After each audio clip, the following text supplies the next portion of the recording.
un patron arrogant fait pleurer la plus âgée de ses employés en refusant de la rémunérer pour ses heures supplémentaires et en la menaçant de la licencier. Lorsque son ex-mari l'a appris, il a décidé de prendre l'affaire en main. Olivia, 61 ans, a toujours mené une vie simple, mais heureuse. Elle avait travaillé toute sa vie comme comptable et était mariée à l'homme de ses rêves. Jeff, un charmant vétéran de la marine à la retraite âgé de 60 ans, partageait 2 enfants avec son épouse bien-aimée, un fils adoptif qui étudiait à l'université et une fille qui s'était mariée et avait déménagé dans une autre ville avec son conjoint. Tout allait pour le mieux pour le couple âgé, et ils étaient satisfaits de leur petit monde jusqu'à ce que la vie d'Olivia s'effondre soudainement. L'entreprise dans laquelle elle avait travaillé toute sa vie comme comptable a fait faillite et elle a été licenciée. Jeff, qu'allons-nous faire maintenant? Avec la montée en flèche des prix et l'inflation. Ça va être difficile pour nous, Olivia soupira en annonçant à son mari qu'elle a été licenciée. Ce n'est pas que je ne m'y attendais pas, mais ils n'ont même pas pu donner les indemnités de licenciement à certains employés. Et nos économies ne vont pas tarder à s'épuiser. Jeff posa doucement sa main sur celle d'Olivia. Ne t'inquiète pas, chérie, a-t-il dit, nous trouvons toujours un moyen de nous en sortir. Je ne sais pas, a dit Olivia tristement. Nous avons des factures à payer. Tout coûte de plus en plus cher, et nous ne pouvons pas continuer comme ça, Jeff. N'oublie pas qu'il ne s'agit pas que de nous. Nous survivrons avec ma pension, ma chérie, a ajouté Jeff, en entourant sa femme de ses bras pour la consoler. Nous ferons avec ce que nous avons. Tu te souviens que nous allons en Floride pour fêter notre anniversaire, n'est-ce pas? Tout ira bien. Oublions les problèmes et revenons plus forts, d'accord?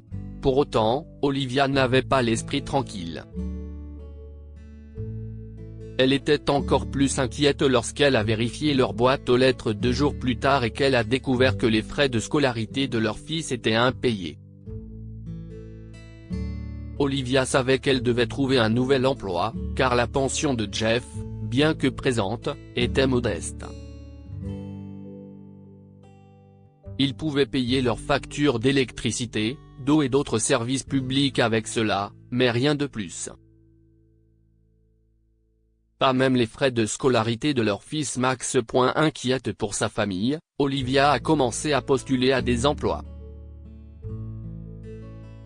Les choses ont tellement changé, pensait-elle en remplissant les informations nécessaires sur le vieil ordinateur portable de son fils. Elle a lutté pendant 2 jours pour créer un CV moderne, puis a demandé l'aide de l'enfant d'un voisin pour créer le profil recherché par certains employeurs. Olivia a décroché quelques entretiens, mais le monde a radicalement changé au cours des dernières années. Les choses n'étaient pas si compliquées lorsqu'elle a postulé au poste de comptable dans les années 90. À l'époque, elle n'avait pas besoin de connaître les programmes informatiques modernes ou les compétences avancées que ses employeurs potentiels recherchaient aujourd'hui. Madame Laurie, je crains que vos compétences ne soient pas utiles à notre organisation, lui a dit l'un des recruteurs. En fait, à votre âge, apprendre sur le tas ne sera pas facile. Je suis désolé, mais nous ne pouvons pas vous offrir ce poste. Aucune des entreprises où Olivia a été invitée à passer un entretien ne l'a embauchée. Déprimée et le cœur brisé, cette femme âgée pleurait chaque fois qu'elle recevait une lettre de refus, jusqu'à ce qu'elle voie un jour une offre d'emploi dans le journal. Une petite entreprise située à la périphérie de la ville avait besoin d'un comptable. Le salaire n'était pas mirobolant, mais c'était mieux que l'entreprise précédente d'Olivia. Elle s'est dit qu'il valait mieux quelque chose que rien et a décidé de tenter sa chance. Olivia s'est rendue à l'entreprise le lendemain pour un entretien sur place et, grâce à son expérience, elle a immédiatement été embauchée. Monsieur Rutledge, son patron de 40 ans, lui a dit qu'il recherchait activement des personnes qui pourraient commencer à travailler plus tôt, et Olivia était ravie. « Nous avons beaucoup de travail, Madame Lori », a-t-il ajouté joyeusement. « Ce serait fantastique si vous pouviez commencer demain », a-t-il poursuivi. «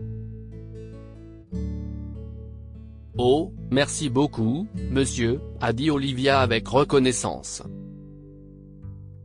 « Oui, je serai là à l'heure. Je vous suis tellement reconnaissante. » Olivia est aux anges lorsqu'elle rentre chez elle et annonce l'excellente nouvelle à Jeff. « J'ai eu le poste, Jeff », s'est-elle écriée. « Je suis si heureuse. Oh, tout va bien se passer maintenant. Et nous pourrons nous détendre et profiter de notre anniversaire en Floride. Mon patron a l'air gentil, et si j'ai de bons résultats, je pourrai prendre des congés pour notre voyage. » Pauvre Olivia. Elle n'avait aucune idée de ce qui l'attendait lorsqu'elle a commencé son nouvel emploi. Ses collègues l'ont accueilli chaleureusement le lendemain et sa première journée s'est bien passée. Mais au fil du temps, les choses sont devenues plus complexes, plus longues et plus épuisantes. Le salaire d'Olivia était déduit si elle arrivait ne serait-ce qu'une minute en retard à son poste, et elle était obligée de faire des heures supplémentaires en raison de la charge de travail. Olivia ne pouvait pas quitter son emploi. Elle devait payer les frais de scolarité de son fils, ce qui ne lui laissait pas d'autre choix que de continuer à travailler malgré l'épuisement de son poste au fil du temps. Lorsque le moment est enfin venu de faire le voyage tant attendu en Floride, Olivia n'a pas pu y aller. Elle était tellement surmenée qu'elle n'avait même pas la force de penser à aller quelque part. De plus, elle a manqué la naissance de son premier petit-fils, parce que M.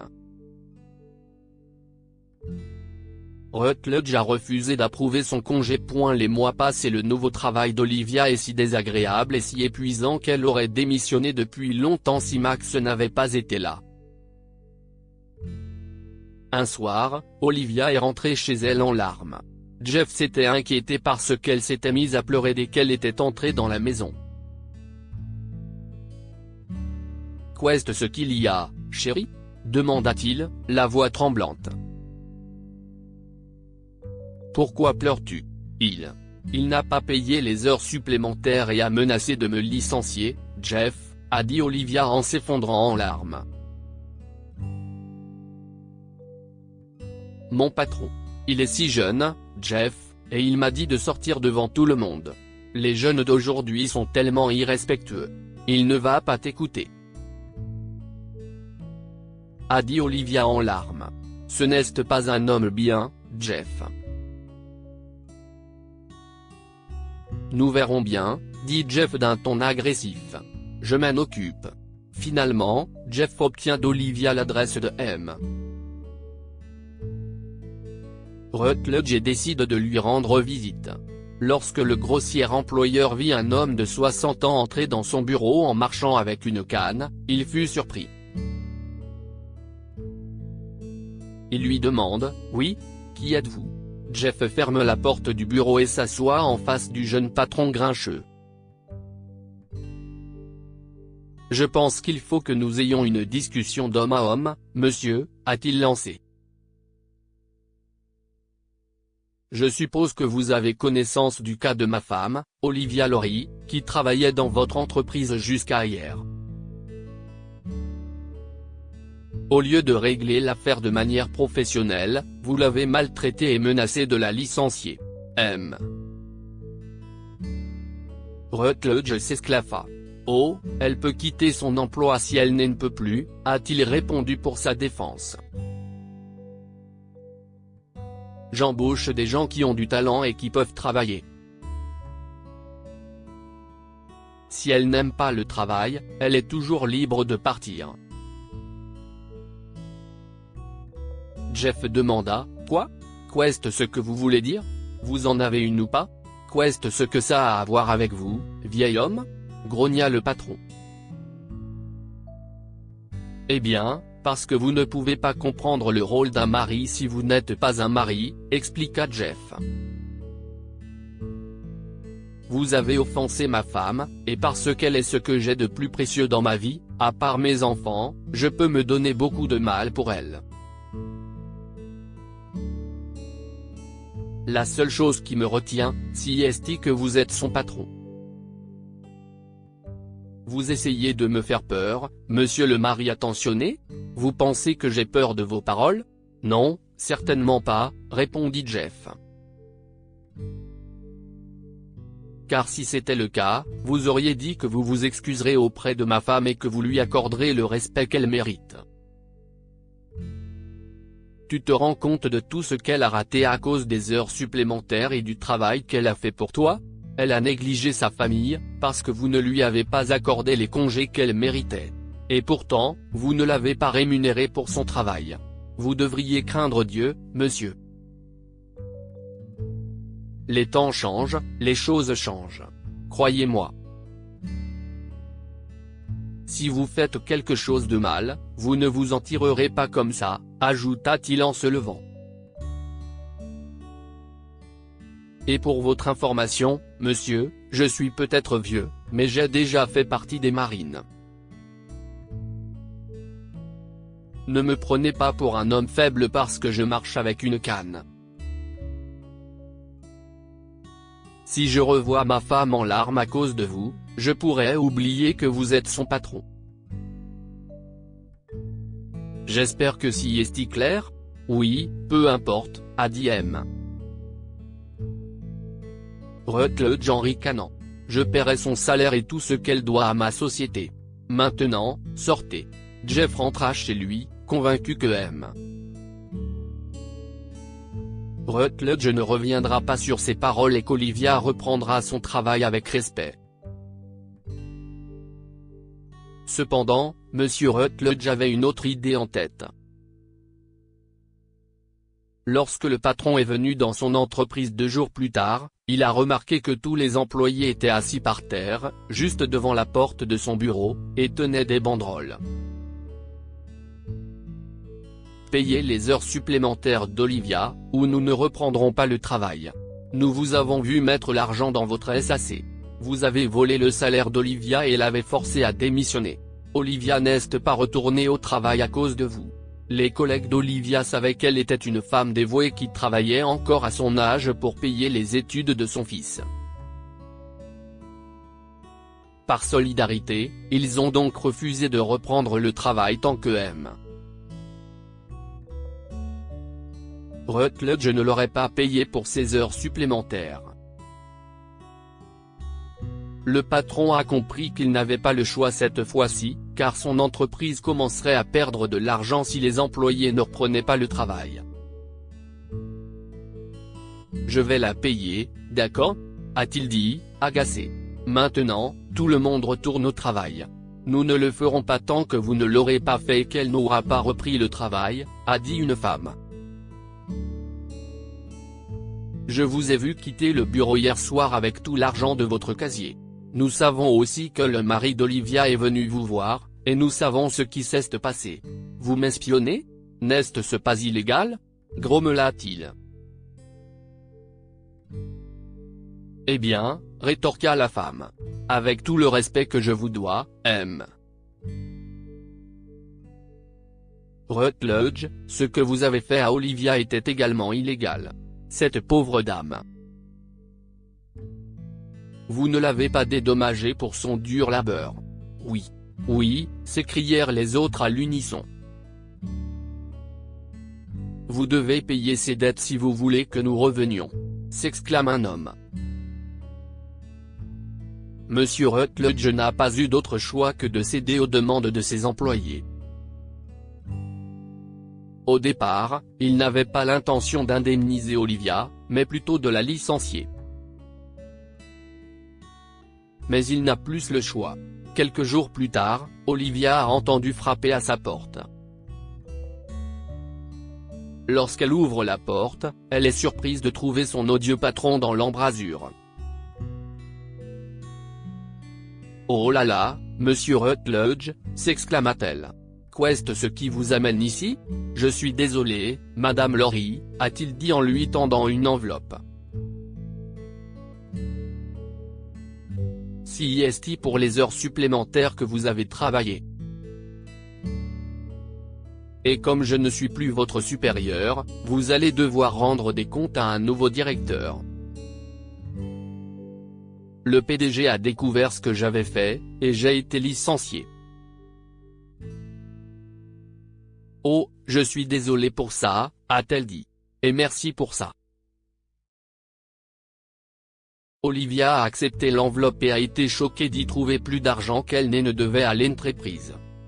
« Je crains que vous ne me payiez un supplément », a-t-elle dit en sortant quelques billets.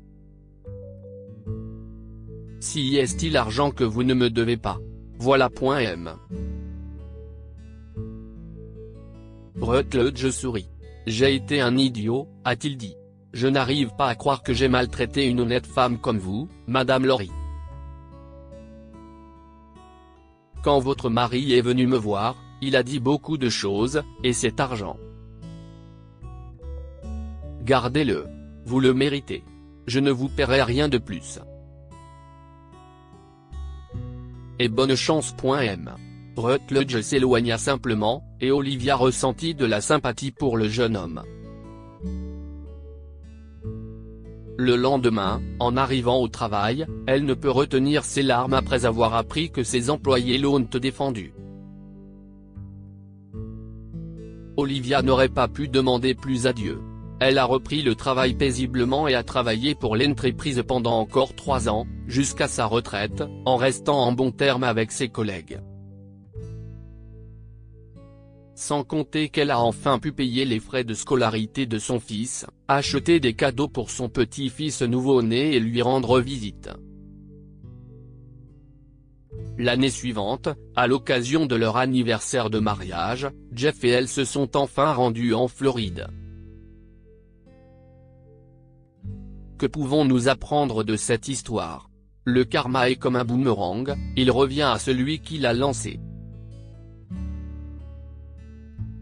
Pendant qu'Olivia travaillait pour Monsieur Rutledge, celui-ci a fait de sa vie un véritable enfer. Il a fait face au karma lorsque son patron l'a licencié. Le véritable amour ne s'estompe jamais et ne fait que se renforcer avec le temps. Jeff était furieux d'apprendre comment Monsieur Rutledge avait traité Olivia, et il a pris les choses en main en défendant sa femme bien-aimée. Partagez cette histoire avec vos amis. Elle pourrait égayer leur journée et les inspirer.